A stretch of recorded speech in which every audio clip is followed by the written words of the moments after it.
അസ്സലാമു അലൈക്കും വറഹ്മത്തുള്ളാഹി വബറകാതുഹു. ഇന്ന് നമുക്ക് ഒരു മല കയറിപ്പോയാലോ? ഒരു ചെറിയ യാത്ര. മലപ്പുറം ജില്ലയിലെ എടവണ്ണ പഞ്ചായത്തിൽ, അതുപോലെ ഊർങ്ങാട്ടീരി പഞ്ചായത്തിൻ്റെയും ഒക്കെ അതിർത്തി പങ്കിടുന്ന ഒരു മലയാണ് നമുക്ക് കയറാനുള്ളത്. പേരെന്താണെന്നല്ലേ? ചെക്കുന്നുമല. ആ ചെക്കുന്നുമല എന്തിനാണ് ഇങ്ങനൊരു വീഡിയോ നിങ്ങൾക്ക് കാണിച്ചു തരുന്നതെന്ന് ചോദിച്ചു കഴിഞ്ഞാൽ, മല കയറുമ്പോൾ അല്ലെങ്കിൽ വനത്തിലേക്ക് കാട്ടിലേക്ക് കയറുമ്പോൾ ഒരുപാട് കാര്യങ്ങൾ നമുക്ക് പഠിക്കാനുണ്ട്. ഇതിൽ പ്രധാനമായിട്ടുള്ളൊരു ലക്ഷ്യം, അവിടെ ആ ഒരു മലയുടെ ഓരത്ത് അവിടെ താമസിക്കുന്ന ചില ആദിവാസികളുണ്ട്. മലമുത്തന്മാർ എന്നൊക്കെയാണ് അവരെ പരിചയപ്പെടുത്തുന്ന, അവരെക്കുറിച്ച് പറയുന്ന വാക്ക് മലമുത്തന്മാർ. നിങ്ങൾ കേട്ടിട്ടുണ്ടാവും. ഈ മലമുത്തന്മാർ എന്ന് പറയുമ്പോൾ നമ്മൾ നേരത്തെ പറഞ്ഞു, ആദിവാസികളിൽപ്പെട്ട ഒരു വിഭാഗമാണ് മലമുത്തന്മാർ. അത് പറയുമ്പോഴാണ് ഒരു കാര്യം നമ്മൾ ശ്രദ്ധിക്കേണ്ടത്. നമ്മുടെ ഈ ഭൂമിയിലെ 71% കടലാണല്ലോ. പിന്നെ ബാക്കി വരുന്ന 30ഓളം വരുന്ന ശതമാനം ആണ് കരയായിട്ടുള്ളത്. ആ കരയിൽ തന്നെ 30% കാടാണ്. ആ കാട്ടിനകത്ത്, നമ്മൾ കാട്ടിനകത്തല്ല താമസിക്കുന്നത്, പക്ഷെ ആ കാട്ടിനകത്ത് താമസിക്കുന്ന എത്രയെത്ര ജീവികളുണ്ട്. അതിനു പുറമെ കാട്ടിൽ താമസിക്കുന്ന മനുഷ്യന്മാരുണ്ട്. ആ മനുഷ്യന്മാരെ കുറിച്ചാണ് ഇപ്പം നമ്മൾ പറഞ്ഞു വരുന്നത്. ഈ ലോകത്തുള്ള മൊത്തത്തിലുള്ള കാടുകളെ കുറിച്ചൊന്ന് ഓർത്ത് നോക്കൂ. അതൊക്കെ നമുക്ക് പഠിക്കേണ്ട ഭാഗമാണ്. ലോകത്ത് എത്ര കാടുകളുണ്ട്, ഏറ്റവും വലിയ വനങ്ങൾ ഏതൊക്കെയാണ്, നിങ്ങളെ പഠനത്തിനും ചിന്തക്ക് വിട്ടുതരികയാണ്. നമ്മുടെ ഇന്ത്യയിലേക്ക് വരെ, ഇന്ത്യയിലെ പ്രധാനപ്പെട്ട വനങ്ങൾ ഏതൊക്കെയാണ്, ആ വനങ്ങളിൽ ആരൊക്കെയുണ്ട്, എന്തൊക്കെ ജീവികളുണ്ട്, ഏതൊക്കെ തരത്തിലുള്ള ആദിവാസികളുണ്ട്, അതൊക്കെ പോയിട്ട് നമ്മുടെ കൊച്ചു കേരളം, ആ കൊച്ചു കേരളത്തിൻ്റെ ഭൂവിസ്തൃതിയും കൊച്ചു കേരളത്തിൻ്റെ അവസ്ഥയൊക്കെ നമുക്കറിയാലോ. കേരളത്തിൻ്റെ ഭൂമിയിലെ തന്നെ 46.12% നിത്യഹരിത വനങ്ങളാണ് കേരളത്തിലുള്ളത്. അപ്പോൾ 42% വനങ്ങളുണ്ട്. അപ്പോൾ ആ വനങ്ങളിൽ തന്നെ താമസിക്കുന്ന വ്യത്യസ്തരായിട്ടുള്ള വനങ്ങളുമായി ബന്ധപ്പെട്ട ഭാഗങ്ങളിൽ താമസിക്കുന്ന ആദിവാസികളുണ്ട്. നമ്മളിപ്പോൾ താമസിക്കുന്ന നമ്മുടെ ചുറ്റുഭാഗത്ത് കോഴിക്കോട്, മലപ്പുറം ജില്ല ഏരിയകളിലൊക്കെയുള്ള വനമേഖലകളിലുള്ള ആദിവാസികളെ കുറിച്ച് നിങ്ങൾ എപ്പോഴും ചിന്തിച്ചിട്ടുണ്ടോ? കേരളത്തിലെ 37 വിഭാഗം ആദിവാസി ഗോത്രവർഗങ്ങൾ ഉണ്ട് എന്നാണ് പഠനങ്ങൾ പറയുന്നത്. നിങ്ങൾ എപ്പോഴെങ്കിലും അവരെക്കുറിച്ചൊക്കെ കേട്ടിട്ടുണ്ട്? ആദിവാസി എന്ന് കേൾക്കാൻ എത്രയോ 37 വിഭാഗങ്ങളാണ്. നായാടികളും, അതുപോലെ ഉള്ളാടർ, പണിയർ, ആളാർ, ഇങ്ങനെയുള്ള വ്യത്യസ്തരായിട്ടുള്ള ഇരുളർ, ഊരാളി, കനലാടി, കരിമ്പാലകർ, കാട്ടുനായ്ക്കർ, ചോലനായ്ക്കർ, കുറിച്യർ, ഇങ്ങനെ വ്യത്യസ്തരായിട്ടുള്ള ഈ 37 ഇനം ആദിവാസികൾ കേരളത്തിൽ തന്നെയുണ്ട്. ആദിവാസികൾക്കൊക്കെ ഓരോരുത്തർക്കും ഓരോ ഗോത്ര ആചാരങ്ങളും അനുഷ്ഠാനങ്ങളൊക്കെ ഉണ്ടാവും. വ്യത്യസ്തമായിട്ടുള്ള ജീവിത രീതികൾ കാട്ടിനകത്ത് തന്നെ പുലർത്തുന്ന ആളുകളാണ്. അതിലൊരുപാട് അഭിവൃദ്ധിപ്പെട്ട വിഭാഗങ്ങളുണ്ട്. നാടുമായിട്ടുള്ള ബന്ധമുള്ള ആദിവാസി വിഭാഗങ്ങളിൽപ്പെട്ടവർ തന്നെയുണ്ട്. പരിഷ്കരിച്ച വിഭാഗങ്ങളുണ്ട്, വിദ്യാസമ്പന്നരായിട്ടുള്ള ആളുകളുണ്ട്, ഒരുപാട് ഉദ്യോഗ തലങ്ങളിലേക്ക് എത്തിയിട്ടുള്ള ആ വിഭാഗത്തിൽപ്പെട്ട ആളുകളുണ്ട്. പക്ഷെ നമ്മൾ പറഞ്ഞല്ലോ, ഒരു മല കയറാൻ പോവുകയാണ്, ചെക്കുന്നുമല. ആ ചെക്കുന്നു മലയിലേക്ക് കയറുമ്പോൾ അവിടെ ഒരു വിഭാഗമുണ്ട്, മലമുത്തന്മാർ എന്നാണ് അവരെ കുറിച്ച് പറയുന്നത്. കുറച്ചുകൂടി പരിഷ്കരണം വരാത്തൊരു വിഭാഗമാണ്. അവരുടെ കൂട്ടത്തിൽ ആ ഒരു പ്രത്യേക ജീവിത രീതിയിൽ ഒതുങ്ങി ജീവിക്കുന്ന, വലിയ പരിഷ്കാരങ്ങളോ പുരോഗതികളോ ഒന്നും വരാത്ത ഒരു വിഭാഗം. ഞാൻ നേരത്തെ പറഞ്ഞതുപോലെ ആദിവാസികളിൽ തന്നെ അവരുടെ ആചാരങ്ങളും ജീവിത രീതികളൊക്കെ വളരെ അത്ഭുതകരമായ കുറേ, കാട്ടിൻ്റെ അകത്ത് താമസിക്കുന്ന ആളുകൾ നിങ്ങൾ ആലോചിച്ച് നോക്കിയിട്ടുണ്ട്. അവരുടെ ജീവിതത്തിൽ കാട് തന്നെ മുഖ്യ പങ്കും. ഒരു സ്ഥലത്ത് നിന്ന് അടുത്ത സ്ഥലത്തേക്ക് ഇങ്ങനെ മാറി മാറി താമസിച്ചു പോകുന്ന ആളുകളുണ്ട്. നാടോടികൾ എന്നറിയപ്പെടുന്ന ഒരു വിഭാഗം അവരിലുണ്ട്. അത് ഈ മലമുത്തന്മാർ തന്നെ നിലമ്പൂർ, അതുപോലെ അങ്ങനെയുള്ള ഭാഗങ്ങളിലൊക്കെ നാടോടികളായിട്ടുള്ള ആളുകളുണ്ടായിരുന്നു. അപ്പോൾ അവരൊക്കെ പോയി സ്ഥിരമായിട്ടൊരു ഭാഗത്ത് താമസിക്കുന്ന ഒരു രൂപത്തിലും അവരെ നമുക്ക് കാണാൻ പറ്റും. ഇപ്പോൾ വയനാട് ഏരിയകളിലുള്ള ഒരുപാട്, ഏറ്റവും കൂടുതൽ ആദിവാസികളെ കാണുന്ന ഒരു ഏരിയയാണ്. എല്ലാ ജില്ലകളിലും, ആലപ്പുഴ ജില്ല ഒഴികെ ബാക്കിയുള്ള എല്ലാ ജില്ലകളിലും ആദിവാസി വിഭാഗങ്ങളുണ്ട്. അതിൽ ഏറ്റവും കൂടുതൽ വയനാട്ടിലാണ്. ഇപ്പോൾ വയനാട്ടിലെ പണിയർ എന്ന് പറയുന്ന വിഭാഗം, അതുപോലെ പിന്നെ കുറിച്യർ എന്നൊരു വിഭാഗം, അതൊക്കെ നിങ്ങൾ സ്കൂൾ പാഠപുസ്തകങ്ങളിലൊക്കെ പഠിച്ചിട്ടുണ്ടാവും അവരെ കുറിച്ചൊക്കെ. ഇവർക്ക് ഒരു രീതി എന്താണെന്ന് ചോദിച്ചു കഴിഞ്ഞാൽ നേരത്തെ പറഞ്ഞതുപോലെയുള്ള അവരുടേതായ കാട്ടു സമ്പ്രദായവുമായി ബന്ധപ്പെട്ട കുറേ രീതികൾ. അതിൽ ഈ വയനാട് നമുക്ക് കാണുന്ന ഈ കാട്ടുനായ്ക്കർ എന്ന് പറയുന്നൊരു വിഭാഗമുണ്ട്. ആ വിഭാഗത്തിൻ്റെ കുറിച്ച് നമ്മൾ മനസ്സിലാക്കുമ്പോൾ നമുക്കറിയാൻ കഴിയുന്നത് അവർ കാട്ടിനകത്ത് നിന്ന് താമസിച്ച് അവിടെ വേട്ടയാടി ജീവികൾ എലികളൊക്കെ ഭക്ഷിക്കുന്ന വിഭാഗമാണ്. അവർ കാട്ടിറങ്ങി വന്ന് കാടിനോട് ചേർന്നുള്ള വയലിലേക്ക് വന്നിട്ട് വയലിൻ്റെ ഓരങ്ങളിൽ ഈ നെല്ല് തിന്നുന്ന എലികൾ ജീവിക്കുന്ന നെല്ല് ശേഖരിച്ചു വെക്കുന്ന അവരുടെ മാളങ്ങളിൽ ശേഖരിച്ചു വെക്കുന്ന എലികളുണ്ടാവും. ഈ എലികളെയും പിടിക്കും. എലികൾ ശേഖരിച്ചു വെച്ച ഈ നെല്ലുമൊക്കെ സംഭരിച്ച് അത് എടുത്തു കൊണ്ടുപോകുന്ന ഭക്ഷ്യം വസ്തുവായിട്ട് ഉപയോഗിക്കുന്ന വിഭാഗം അവരുടെ കൂട്ടം ഈ കാട്ടുനായ്ക്കർ എന്ന വിഭാഗങ്ങളുണ്ട്. അവർ മരണപ്പെട്ട് കഴിഞ്ഞാൽ അവരുടെ വീടുകൾ തന്നെ മരണപ്പെട്ട ആ വീട് കരിച്ചിട്ട് പുതിയ വീടാണ്, അതിനുശേഷം ആ വീട്ടിലാരും താമസിക്കില്ല. ഇങ്ങനെ ഞാൻ പറഞ്ഞു വ്യത്യസ്തമായ രൂപത്തിലുള്ള ആചാരങ്ങളും അനുഷ്ഠാനങ്ങളും ഒക്കെയായിട്ട് കഴിയുന്ന ഒരു വിഭാഗങ്ങളാണ് ആദിവാസികൾ. അതിൽ പല തലത്തിലുള്ള ആളുകളുണ്ട്. അഭിവൃദ്ധിപ്പെട്ടവരുണ്ട്, ഭൂ ഉടമകളായിട്ടുള്ളവർ കുറഞ്ഞൊരു വിഭാഗമുണ്ട്. എന്നാൽ അതിൽ കുറേ ആളുകളും ഭൂ ഉടമകളല്ലാത്തവർ സർക്കാർ വനങ്ങളിൽ മേഖലകളിൽ ജീവിച്ചു പോകുന്ന ആളുകളൊക്കെയുണ്ട്. ചുരുക്കി പറഞ്ഞാൽ നമ്മുടെ ഈ തൊട്ടടുത്ത പ്രദേശത്തായ മലപ്പുറം ജില്ലയിലെ അരീക്കോട് ഒതായി വെറ്റിലപ്പാറ ഭാഗങ്ങളിലൂടെയൊക്കെ പോയി കഴിഞ്ഞാൽ നമുക്ക് കാണുന്ന ഒരു വലിയ മലയാണ് ചെക്കുന്നുമല. ആ ചെക്കുന്നുമലയിലേക്കാണ് നമുക്ക് ഒരു യാത്ര പോകാൻ നമ്മൾ തീരുമാനിച്ചത്. അവിടെയുള്ള എന്തൊക്കെയാണ് നമുക്ക് കാണാനുള്ളത് എന്നാണ് ഈ വീഡിയോയിൽ നമുക്ക് കാണാനുള്ളത്. ഒതായി പടിഞ്ഞാറേ ചാത്തല്ലൂരിൽ നിന്നുമാണ് ഞങ്ങൾ ചെക്കുന്നുമലയിലേക്കുള്ള യാത്ര തുടങ്ങിയത്.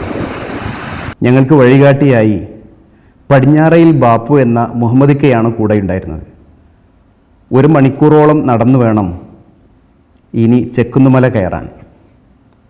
നിലമ്പൂർ ഫോറസ്റ്റ് നോർത്ത് ഡിവിഷൻ DFOയുടെ കീഴിലുള്ള എടവണ്ണ റേഞ്ചിൽ കൊടുമ്പുഴ ഫോറസ്റ്റ് സ്റ്റേഷനിലുള്ള വനഭൂമിയിലാണ് ഈ മല സ്ഥിതി ചെയ്യുന്നത്.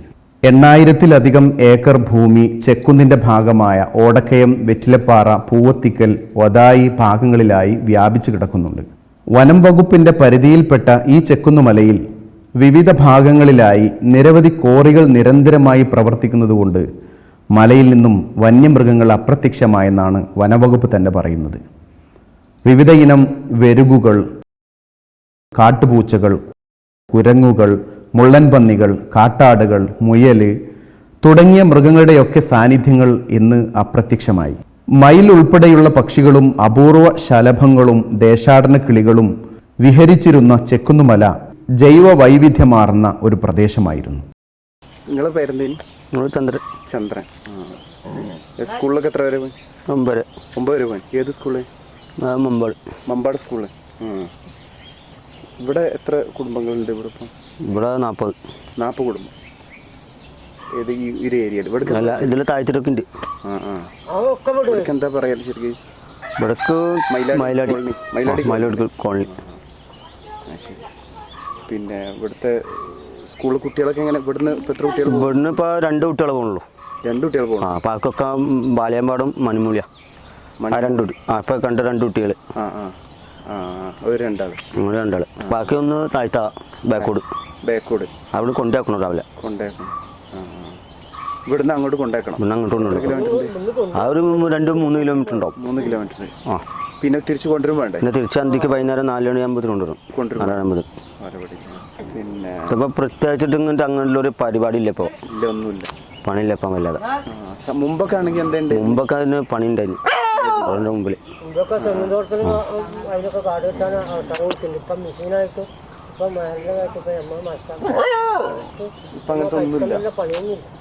ഈ റേഷൻ കടയിൽ നിന്ന് എത്ര സാധനവും ഒരു കിച്ചോളും ഒക്കെ ഉണ്ടാവും. അതുണ്ട്. അതുകൊണ്ട് അങ്ങനെ കഴിഞ്ഞു പോകണം. അതുകൊണ്ട് ഇങ്ങനെ മുമ്പോട്ട് പോകും. 40 കുടുംബം അങ്ങനെ തന്നെ. 40 കുടുംബം അങ്ങനെയല്ല, കുറച്ചൊക്കെ താഴ്ത്താണ്. ഈ വീട് മാത്രമേ ഉള്ളൂ. അതിന്റെ വീടില്ല, ഒന്നേ ഉള്ളൂ. ഇത് കഴിഞ്ഞ പിന്നെ അതിന്റെ അടിയിലൊക്കെ ഫുൾ അടിയില്ല. മയിലാടി കോളനി എന്ന് പറഞ്ഞത് ഇവിടെ മാത്രം. ഇവിടെ എല്ലാതും വിടും. വീട് ഇപ്പൊ എങ്ങനെയാ? നിങ്ങള് ഈ വീട്ടിൽ താമസിക്കുന്നുണ്ടോ? ഈ വീട്ടിൽ താമസിക്കാൻ കരണ്ടെത്തില്ല. താമസിക്കും പോയി പെരല് ഇവിടെ തന്നെ. അവിടെ കരണ്ടെത്തില്ല. വീടുണ്ട്, അവിടെ കറണ്ടുമ്പോ പഴയ വീടുമ്പോ വെച്ചിട്ടാ ഇനി ബുദ്ധിയിലേക്ക് വേണം, അത് കിട്ടിയില്ല. അതാണ് പിന്നെ അടുക്കളൊന്നും ഒരുങ്ങിയിട്ടില്ല, പിന്നെ കക്കൂസ് ഒരുങ്ങിയിട്ടില്ല. തണുപ്പല്ല പരിപാടിയാ. പിന്നെ റോഡ് ഒന്നാമത് പോയിന്നൊരു പോക്ക് പോവും. റോഡും ഇല്ല, പിന്നെ വണ്ടി കയറൂല. പുതിയ വീടിന്റെ അങ്ങോട്ടും വണ്ടി കയറൂല. പുതിയ വീട്ടിന്റെ അവിടെ വരെ വണ്ടി വരും. അവിടെ വരെ കണ്ടു കിട്ടും. ഓൺലൈനായത് കൊണ്ട് ഞങ്ങൾക്ക് ടി വിയിൽ പഠിക്കാൻ കഴിയില്ല, ഞങ്ങൾക്ക് ലാപ്ടോപ്പിൽ മാത്രമേ പഠിക്കാൻ കഴിയുള്ളൂ. ടി വി കൊടുന്നു സർക്കാർ തന്നാണ്, പക്ഷെ അത് കേടാ. വർക്ക് ചെയ്തീനോ? വർക്ക് ആദ്യം ചെയ്തിരുന്നു, പിന്നെ കംപ്ലൈന്റ് ആയി. അപ്പൊ ഇതുണ്ടോ, അത് നന്നാക്കാൻ പറഞ്ഞോ? നന്നാക്കാൻ പറഞ്ഞിട്ട് ഇതുവരെ നന്നാക്കിയിട്ടില്ല. ഇങ്ങോട്ട് എവിടുന്നപ്പോ കേൾക്കണ? ഇതുവരെ കേട്ടിരുന്നു? ഇതുവരെ ഞങ്ങൾ കേട്ടിട്ടില്ല. അപ്പൊ പിന്നെ ഇപ്പൊ ഇതുവരെ ഓൺലൈൻ ഒരു പഠനം കേട്ടിട്ടില്ല, ഒറ്റൊന്നും കേട്ടില്ല. ഒരു ഫോൺ തന്നാലും മതിയായിരുന്നു. ഫോണിൽ ഇവിടെ ആരുടെ അടുത്തും ഇല്ല, ചില്ലിന്റെ ഫോണ്. ഫോണിലായത് നെക്കി കാണായിരുന്നു. അങ്ങനെ കാണായിരുന്നു അല്ലേ? ഫോണായാലും മതി. 1ാം ക്ലാസ് മുതൽ ഏത് സ്കൂളിലായിരുന്നു? 1ാം ക്ലാസ് ഞാൻ 4 വരെ എവിടെയായിരുന്നു, ബദൽ സ്കൂളില്. മയിലാടി ബദൽ സ്കൂൾ. പിന്നെ ബാല്യം മണിമൂളി. എത്ര മുതൽ? 5 മുതൽ? 8 മുതൽ അല്ലെ? 4 വരെ മണിമൂളി. അത് കഴിഞ്ഞിട്ട് 5 അവിടെ തന്നെ മണിമൂളി തന്നെ. 7, 8 ഒക്കെ മണിമൂളി. ഇപ്പൊ കൊറോണയായിട്ട് സ്കൂളില്ല. അപ്പൊ അങ്ങനെയൊക്കെയാണ് പോണത്. അപ്പൊ പാഠപുസ്തകം കിട്ടിയോ? പുസ്തകം കിട്ടി.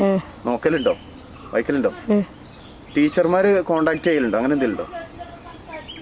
ടീച്ചർമാര് ആദ്യം വന്ന് അന്വേഷിച്ചിരുന്നു. ഇവിടെ വന്ന് അന്വേഷിച്ചോ? പഠിക്കണ്ടെന്ന് ചോദിച്ചു? ടീച്ചറും മാഷൊക്കെ വന്നിരുന്നു. ഇപ്പോഴോ?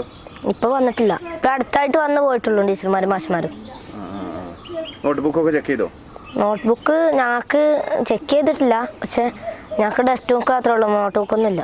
എഴുതാൻ ഞങ്ങൾക്ക് ഇതുവരെ കണ്ടിട്ട് മനസ്സിലായിട്ടില്ല. ടി വിയിൽ ലാപ്ടോപ്പിലാണെങ്കിൽ കണ്ട് മനസ്സിലായിട്ട് എഴുതായിരുന്നു. ഒന്നുമില്ല, ഞങ്ങൾക്കൊരു ചെലവില്ല, ഇതില്ല, ഒന്നുമില്ല, ഒരു പണിയില്ല, ഒരു ഒട്ട് കിട്ടലില്ല.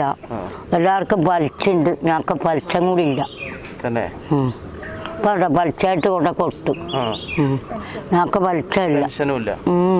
പണ്ടൊക്കെ കിട്ടുണ്ടായിരുന്നു, ഇപ്പൊ കിട്ടില്ല. രാവിലെ ഇപ്പൊ എന്തേ കഴിച്ചോ? എണ്ണം കഴിച്ചിട്ട് കുറച്ച് ചായ കുടിച്ചു. കയ്പ്പം പള്ളേൽക്കൊരു സാധനം തിരിച്ചു വേണ്ട. 2 കൊല്ലായി സുഖമായിട്ട്. അല്ല കുണം കഴിഞ്ഞി അച്ഛത് ഞാൻ വിലപ്പൊക്കെ ഇറങ്ങിയിട്ട് പിന്നെ മേപ്പിട്ട് രാവിലെ കൊടുത്തൊക്കെ എത്തിയാല ഇതന്നെ 4 രൂപ കൂടി എത്തുമ്പോൾ താഴത്തിപ്പേര് വീതം പോകാം. മേപ്പിട്ട് കഴിച്ചിട്ട് കഴിയില്ല അല്ലേ? എങ്ങനെയാലും ഇറങ്ങിയാണ് പോവാ. താഴത്തിട്ട് ആക്കം പോലെ ഇറങ്ങി പോകാം. അങ്ങനെ കുത്തിരക്ക് തന്നെ അല്ലേ, പണിയൊന്നും ഇല്ലാതെ? എവിടും പണി ഉണ്ടെങ്കിൽ മെഷീനക്കാരെ കൈപ്പറ്റില്ല. നീതാനും പരിക്കാരത്തേക്കും ഇപ്പൊ പണി. പിന്നെ തോൽ പണിക്കാരല്ല, അത് ഇക്കെല്ലാം പണിയെടുത്ത പകുതി മന്തെല്ലാം കിട്ടും. കടലാത്തുണ്ടാക്കണം. ആരെങ്കിലും വാണിജ്യത്തിന് ഉണ്ട് പോകുന്നത്. നിങ്ങൾ ഈ ചാത്തല്ലൂർ ഭാഗത്തിന് വന്നാൽ മാത്രമേ ചെയ്യുള്ളൂ. പേരെ കൂടി വരേണ്ട ആവശ്യമില്ലല്ലോ, ഒരു മലയാളമാണല്ലോ പോകുന്നത്. അത് ഇവിടുത്തെ കുട്ടികൾ വന്നാലും ഇതിലെ പോകുന്നു. മറ്റേ അപ്പുറം കൈതക്കലൂടെ വണ്ടി പോലെ വരെ മണ്ടി പോകും.